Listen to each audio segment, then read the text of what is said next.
Well, let's bring another baseball player up, and actually the player himself is not here, deceased many, many years, but the people who love him and who have built a wonderful museum which you can go see in Nokomis, Illinois.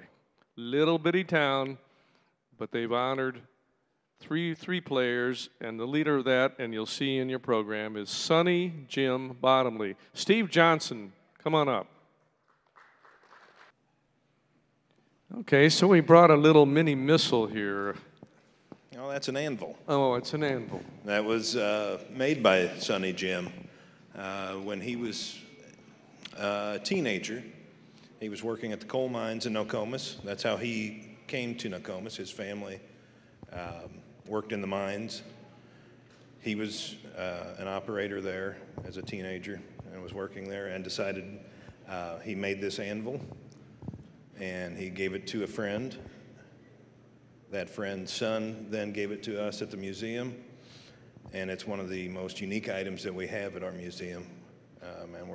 It's we also have a very cool bat that we had in our display for quite a while. Steve, let's start with Sonny Jim and where he came from and how he got to the big leagues. Sure. He was born in north central Illinois in the little town of Oglesby, and as I mentioned, he moved with his family as a young fellow. He attended schools in Nokomis, which is in Montgomery County.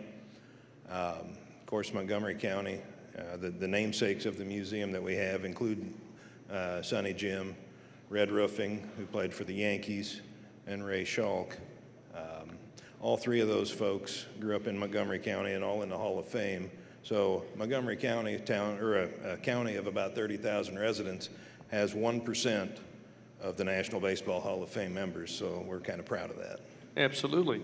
And tell us about the other, who will someday maybe be a new member here and there, the manager of the Atlanta Braves. Oh, sure, Mr. Schnitker. Yeah, he is from Macon, which is nearby. We try to honor about 110 people. Anybody that's contributed significantly to the game of baseball within about 60 miles of Nokomis.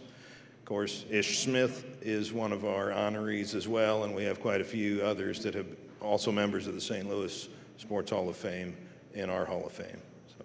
So again, let's start with the career with the Cardinals for Jim Bottomley. Well, sure. He came up in the 20s, played with the Gas House Gang, first baseman. You may have recently seen an article in the newspaper rating the first baseman of the Cardinals all time. He came in third behind a couple of people you may have heard of in Stan Musial and Albert Pujols. Had a tremendous career. Had 6 hits in a game twice. Drove in 12 runs, which still stands as the record for a single game. Did that 95 years ago, so every time somebody gets to 6 or 7 or 8 RBIs in a game, I get a little excited for that, but we don't want any more than that. We just need the name mentioned. We don't want that record broken. And you know the funny story that goes with it, and it's in my book and Myron's book, The Cardinals of Cooperstown, but it was a funny thing that Wilbert Robinson, and man, if you see a picture of this old boy, he's chewing tobacco or something out of his jaw, and he hasn't shaved for weeks. And he was a manager, and he happened to be the manager of the Brooklyn Robins, correct? That's right. The Brooklyn Robins are playing the Cardinals, and Jim Bottomley's having one hell of a day. And he's getting hit after hit, RBI after RBI, and finally the players on the Brooklyn team were kind of noticing that Bottomley was getting dangerously close to Wilbert's record of 11 RBIs. They didn't say anything to him, they just let it go. The game was way out of hand. I believe the Cardinals were just slaughtering them. And it would have been easy to just walk Bottomley every time he came up. Just walk him, stop it. Well, he didn't. He let him play, and it got late in the game. I don't know if it was the 8th inning, 9th inning. Was it the 9th? I think it was the 8th. 8th inning. And Bottomley's coming up with people on base, and he gets a hit. And he passes the 11 RBIs to 12 RBIs. The players come in the dugout, don't say anything. Wilbert Robinson just standing there with his old country smile. And when the game ended, the players finally broke the silence and went up to him and said, Coach Robinson, do you know what happened here? And he said, what's that? Outside of us getting clobbered. He said, well, Bottomley broke your record today. He drove in 12 runs. And Robinson looked at them in disbelief. And they said, why in the world didn't you walk him? And he just went, don't know. Never said another word, but he could have stopped the record. And instead of Wilbert Robinson, it's Jim Bottomley. Yep. Talk about the World Series, the playoffs that he performed. Sure. And some of his stats are remarkable. Yeah, he was just a tremendous player. Always came back to the community. Of course, as Ted mentioned, those guys didn't make a lot of money, and they made even less in the 1920s and 30s. They'd come home and they'd work off-season jobs. He was MVP in 1928, and one of the best things for him that he got was $1,000 worth of gold as part of his MVP. He was just he would come back. They would have, he and Red Roofing, the two Nokomis folks, they would have their own day at the ballpark. They'd also then have their own day back in Nokomis in the off season. They'd get together, play, just play games, because that's what they did back then. And if you can see the picture on the screen, by the way, if you question his hat, you're correct. I mean, he looks like he's some goofy kid with a sideways hat. What was that all about? Well, it makes him easily identifiable today in the old photos, I'll say that. I don't know the full story of his hat like that, but every time we've seen him pictured, it's been that kind of setup. Kind of his trademark. Wanted to be known for something. Now I'll tell you a story you don't know. My wife's uncle's name was Roland Stiles. Roland Stiles was a pitcher for the St. Louis Browns. Not a very good one, but he was, and in fact, he was the last living person to pitch to Babe Ruth and Lou Gehrig.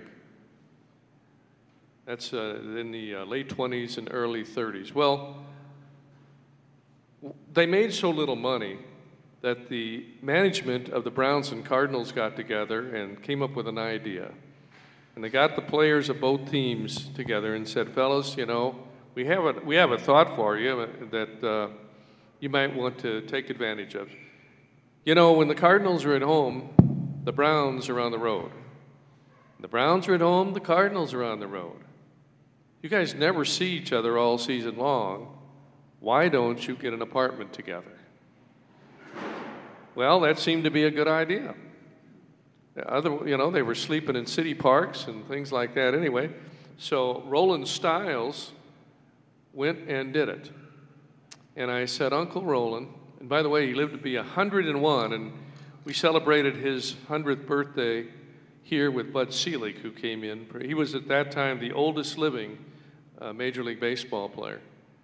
And I said, Roland, how did that work out? And he said, well, that gall darn Bottomley, he was the messiest guy I could have possibly been hooked with. He said, every time I came back into town, there's things all over the newspapers and wires and beer cans and everything all over the apartment I'd have to clean up. And then he gets the clean apartment, and I have to come back and do that every time. So he wasn't really fond of Jim. Well, we feel very fortunate. I feel very fortunate to be up here tonight. I feel like I got my name picked out of a hat to come up here and be sitting in the spot where all these great athletes have sat here. So I really appreciate the opportunity to be here. We have several of our directors here from the Baseball Museum. Why don't they stand up? Where are you guys? They're back in the back. Okay, right there.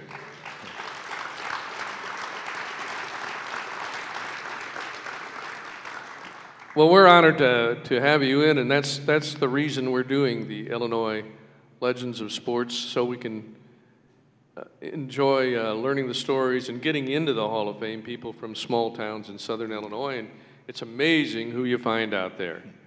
So Steve, on behalf of the St. Louis Sports Hall of Fame, we welcome your buddy, Sonny Jim Bottomley, into the Hall of Fame. Thank you.